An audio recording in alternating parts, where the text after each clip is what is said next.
É, nação palmeirense. Palmeiras vencendo 1-0 o clássico, né? Gol de Vitor Roque, né? Mais um gol de Vitor Roque, né? E líder do Campeonato Brasileiro, né? Mais uma vez o Palmeiras é no topo da tabela. Pessoal, queira ou não queira, o Palmeiras esse ano vai engrenar por todos os campeonatos, né? Fazendo boa campanha na Libertadores, fazendo boa campanha no Brasileirão, arrancando vários elogios da mídia, né? A mídia sabe que o Palmeiras, quando tá bem, fica difícil de ganhar do Palmeiras, né?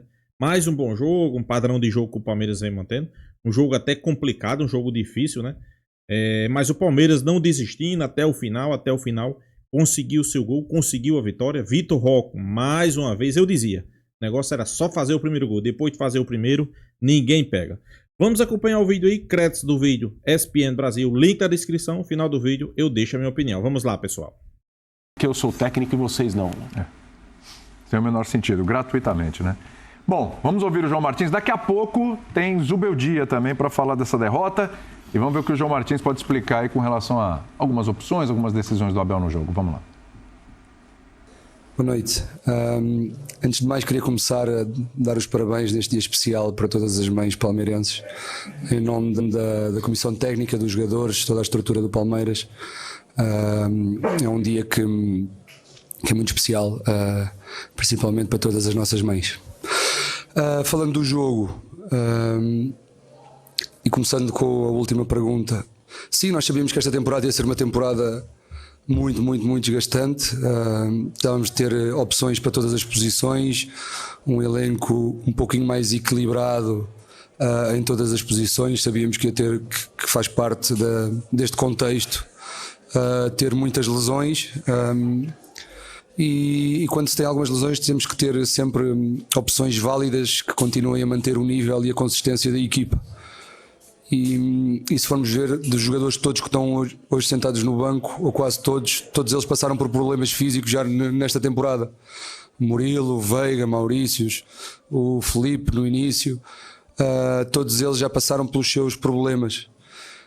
E o que nós queremos é que todos estejam preparados para quando esse problema aparecer. Claro que nós não queremos que eles apareçam, queremos contar com todos para poder ter opções de escolha, mas quando esses problemas aparecerem, estarmos preparados para a substituição do mesmo nível. E é para isso que trabalhamos todos os dias, que exigimos mesmo aos que não jogam, para quando aparecer a oportunidade eles poderem aproveitá-la, tal como hoje foi. Os que entraram muito bem, conseguiram acrescentar, conseguiram continuar com intensidade. E o discurso que nós passamos é sempre que o jogo não se ganha só com 11, ganha-se com 15, ganha-se com os 23 que trabalham, os 25 agora, com o Bruno, que trabalham lá todos os dias, e é assim que nós queremos continuar, com poucas lesões, sabendo que elas vão acontecer, mas evitá-las o máximo possível. Relativamente ao jogo, sim, foi uma vitória importante, com um adversário direto, que ainda não tinha perdido este ano, com um adversário que é muito difícil de fazer golos, apesar de também fazer poucos, mas é muito difícil de fazer golos. Viu-se os últimos dois jogos contra eles, um ficou 0-0, outro 1-0, gol de penalti. Se conseguíssemos ter sido um pouquinho mais eficazes no início, nas oportunidades que tivemos, se calhar a história tinha sido outra. Mas como diz o nosso treinador, o jogo só acaba quando termina, quando o árbitro apita, e lutamos até ao fim. Infelizmente conseguimos ganhar os 3 pontos hoje. João, boa noite. Gustavo Soler, da Rádio Bandeirantes. E o que foi conversado durante o intervalo da partida, porque deu para ver um Palmeiras finalizando mais no segundo tempo e buscando nessa vitória até o último lance contra o São Paulo. E aproveitando, como você acabou de falar sobre calendário, desgaste, com a classificação antecipada na Libertadores, existe algum planejamento para mesclar o time nesses 2 últimos jogos contra Bolívar e Sporting Cristal? Boa noite. Primeiro, no primeiro tempo tivemos 2 claras chances de abrir o jogo. Falámos logo nisso, a dizer que o São Paulo, como defende muito bem, precisávamos de ser um pouquinho mais eficazes, e precisávamos de arriscar um pouquinho mais, muito mais remates fora da área, mais situações de cruzamento, e foi isso que fizemos um pouquinho mais no segundo tempo. Também é normal o desgaste dos jogos consecutivos, as equipas começam a ceder um pouquinho mais de espaço. O São Paulo não tinha cedido esse espaço no primeiro tempo, fomos nós que o conquistámos. No segundo, o jogo abriu um pouquinho, tanto nós quanto o São Paulo, e aconteceu mais finalizações. E preparar o intervalo, o que é que eu posso dizer? Nós preparámos 6 substituições, que foi o que nos disseram ao intervalo, porque o Wendel tinha saído com contusão, ao qual o quarto árbitro passou essa informação. e nós preparámos-nos para isso. Quando o jogo começa, o segundo tempo, o árbitro já não sabia, o quarto árbitro andava perdido, depois disse que eles não entregaram o papel porque não tinham papel. Depois, afinal, o São Paulo já não queria a contusão, afinal é só 5 substituições, já no decorrer do segundo tempo, é o qual nós pensamos, nós só queremos que as regras sejam cumpridas. Tal quando o lance que o Abel foi expulso, nós só queremos amarelo ao jogador que lhe agarrou o pé e não o deixou correr. Mesmo perdeu a bola 3 segundos depois da gente viu que já ia em esforço, ou seja, nós só queremos o critério igual para todos, não andar agora marca, a seguir não marca e depois dá amarelo, depois não dá, porque ao nível mental é um desgaste tal que nós só queremos as coisas tal como elas são. Não queremos nem mais nem menos, não queremos ser beneficiados, não queremos ser prejudicados, queremos as coisas tais como elas são. E as regras são para se cumprir. Ou seja, não pode acontecer isto, não pode nós chegarmos ao intervalo para planear uma coisa e depois durante o segundo tempo já é outra, uma desorganização tremenda. Isto mostra muito que o para o qual nós muitas vezes lutamos e queremos e tentamos e que passa da nossa forma de controlar e às vezes perdemos um pouquinho o nosso controle porque não está nas nossas mãos. E nós só queríamos que as regras fossem cumpridas, mais nada. Pronto, dei este extrazinho porque me falou do planeamento ao intervalo. Boa noite, professor Martins, aqui é o João Quer do Verdazo. João, o Vitor Roque hoje chegou a 3 gols em 3 jogos, mas apesar dessa excelente fase que ele está, ele começou o jogo hoje no banco. A gente imagina que vocês já previam que o São Paulo ia chegar bem fechado e talvez o Lopes fosse uma arma para tentar furar essas linhas, né, através de cruzamentos e tal. Eu queria entender se foi por isso a opção pelo centroavante e até que ponto para vocês e toda a comissão técnica a questão de estratégia, né, a questão tática pode se sobressair a um bom momento de um jogador. Obrigado. O ter várias opções para muitas posições, ou para todas as posições, tem essa parte boa. Que tivemos um jogo muito desgastante no Paraguai com os 2 jogadores da frente. Apesar do Vitor ter jogado até ao fim, só podemos fazer 5 substituições. O Estevão acabou no limite. Sabíamos que se começássemos com os 2 poderíamos ter alguns déficits de pressão, de comportamentos, de intensidade, Então foi uma decisão estratégica por essa substituição, porque conseguimos ter um plantel equilibrado, um elenco equilibrado que dá para poder pensar mais, dar mais dores de cabeça ao treinador, porque se só tivéssemos um, tinha que jogar o Vítor, até não conseguir mais. Mas visto que conseguimos ter um elenco muito equilibrado, conseguimos ter estas nuances estratégicas, conseguimos pensar um pouquinho mais no que é que o jogo nos pode dar, no que é que o adversário faz, jogando o Lopes o que é que nos vai dar, se jogar o Vítor o que é que nos vai dar. Conseguimos trabalhar um pouquinho isso e foi uma decisão somente técnica de hoje o Vítor começar no banco de suplentes. Ô João, aproveitando essa sua resposta, ao mesmo tempo que você tem muitas opções, né? O Palmeiras hoje tem muitas opções, tem aquela questão de todo mundo querer jogar, né? Um elenco qualificado, vocês ganham qualidade, mas ao mesmo tempo também tem que gerenciar, e a impressão que passa é que tá tudo bem, né? Os jogadores comemorando agora, todo mundo junto, quem tá fora incentiva o companheiro que tá dentro. Realmente parece um momento muito bom, e o trabalho de vocês também aumentou em relação a isso, justamente porque mais qualidade, jogam 11 só, o trabalho de vocês no staff ficou mais difícil? O jogador, todos eles gostam de jogar. Eu estava aqui a mentir se algum deles gostasse de ficar de fora ou no banco. Todos eles trabalham para jogar, mas todos eles são profissionais. E todos eles sabem, nós conseguimos ter alguma tolerância e sabemos que jogar e não jogar não é igual. Eu podia estar aqui a mentir a dizer que é igual, mas não é igual. E faz parte do nosso trabalho ter essa gestão, como se fosse numa empresa. Vou dar este exemplo: numa empresa, o prémio do melhor funcionário do mês só pode ser a um, e não significa que os outros sejam ruins. E aqui é exatamente igual, só podem jogar 11 e entrar 5. Os que ficam de fora e os que não entram e os que estão a treinar no CT hoje de manhã não significa que sejam ruins. E nós temos que ter essa tolerância, essa exigência, mas sempre com uma coisa, que é o profissionalismo acima de tudo. E claro que dá mais trabalho. Ter só 11, entrar 5 era mais fácil. Mas neste contexto aqui não dá para ganhar e não dá para competir de igual forma em todas as competições, que é isso que o Palmeiras nos exige. Estar no limite em todas as competições, não dá só com 11 e 5 com o calendário deste ano. Então temos que estar preparados para isto. Os jogadores, é um discurso desde o início da temporada a dizer que este ano vai haver mais oportunidades para todos. Preparem-se todos para trabalhar, todos para agarrar a oportunidade. Quanto menos esperarem, a oportunidade vai surgir.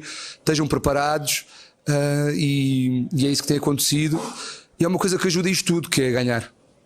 Ajuda, facilita o nosso trabalho enquanto gestores, que o espírito quando se ganha é diferente de quando se perde, é mais fácil de trabalhar. João, boa noite. Pedro Augusto, Rádio Dimensão Esportiva. Parabéns pela vitória. Muito bem, até o João Martins explicando um pouco de Estevão, por exemplo, questão física, que a gente até estava com algumas dúvidas aqui, vamos ouvi-lo, né? Ouvimos. Daqui a pouco a gente está tentando aí o Zubeldia para tentar ouvir também o lado do São Paulo nessa história. Mas é bom que fique claro, o Abel Ferreira não falou na coletiva, não porque foi expulso. Isso conta em competições como Libertadores e Sul-Americana. No Campeonato Brasileiro, se um treinador é expulso, ele pode participar da coletiva sim. Formação do nosso repórter Vinícius Nicoletti, que está acompanhando o jogo aqui, foi uma decisão da diretoria para que o Abel não falasse na coletiva. E aí a gente pode discutir aqui. Tá certo? Um prato cheio, talvez ele fosse dar uma resposta, fosse dar uma frase de efeito. A gente ia passar 35 minutos falando de 2 frases dele. Talvez isso fosse ser muito bom para nós, para quem quer ver, pro conteúdo em si. Talvez o Palmeiras seja mais prudente. Teria muito mais a perder de cabeça quente, ainda mais achando que está na razão, ou seja, está pouco aberto ao debate do lance, do que exatamente... Então, de fato, é chato para quem quer ouvi-lo, mas é compreensível para quem está lá dentro. Eu acho que essa decisão deve ter sido tomada... Em conjunto? Não, eu acho que quando olharam como o Abel estava irritado, e eu estou deduzindo, não é certeza, no vestiário, chegaram à conclusão de que era melhor ele não dar entrevista. O Anderson deve ter feito isso, provavelmente, que é quem tem contato com os jogadores diretamente às vezes ele. No vestiário. Ele pode ter falado, eu não estou com cabeça, não estou legal, eu tenho uma opinião muito clara sobre qualquer pessoa dar entrevistas. Em qualquer situação, ninguém é obrigado. A não ser que o regulamento obrigue, como é depois da Copa do Mundo e assim por diante. E o regulamento também prevê o que acontece quando você não dá entrevista. Se o treinador, quando dá entrevista, ele não dá entrevista para a imprensa. Ele dá entrevista para o torcedor, que torce contra e que torce a favor, para ambos. E cabe à imprensa fazer as melhores perguntas para o torcedor ter as melhores informações do técnico, as melhores opiniões, e não para caçar cliques. Como a relação está um pouco, digamos assim, conturbada, né, entre entrevistados e entrevistadores, e até às vezes nós mesmos aqui nos incomodamos com algumas entrevistas, eu acho que o treinador tem o direito de não. Nação palmeirense. Palmeiras vencendo e a mídia fazendo vários elogios, né? Abel Ferreira não foi para a coletiva. Acho que ele fez certo, pessoal. Fez certo, né? Talvez tivesse de cabeça quente. Não. Talvez não. Certeza que estava de cabeça quente. Momento do jogo lá, ele chegou a ser expulso. Mas eu acho que o importante é o espírito, pessoal. O importante é Palmeiras não desistiu pela vitória. Até o final do jogo o Palmeiras estava lutando pela vitória. Conseguiu com mais um gol de Vitor Roque, né? Vitor Roque, terceiro jogo consecutivo, terceiro gol, sem sombra de dúvida. O torcedor palmeirense já começa a olhar de outro jeito para Vitor Roque, né? Sei que tinha muito torcedor palmeirense preocupado, né? Era 13 jogos, nada de gol. Mas eu sempre dizia aqui no canal, pessoal, a partir do momento que Vitor Roque fizer seu primeiro gol, deslancha. Deslancha, é isso que está acontecendo, pessoal. A partir de começou a fazer gol agora vai ser difícil segurar, né? E o que a gente espera? Continue mantendo o desempenho, o padrão. O Palmeiras tá como a gente tá acostumado a ver, né? Mantendo aquele padrão de jogo. Foi um jogo complicado, a gente sabia que ia ser um jogo complicado. É clássico, é um jogo cascudo, né? O adversário não quer perder, né? Principalmente quando é um arquirrival. Então, sem sombra de dúvida, era um grande jogo, é um clássico.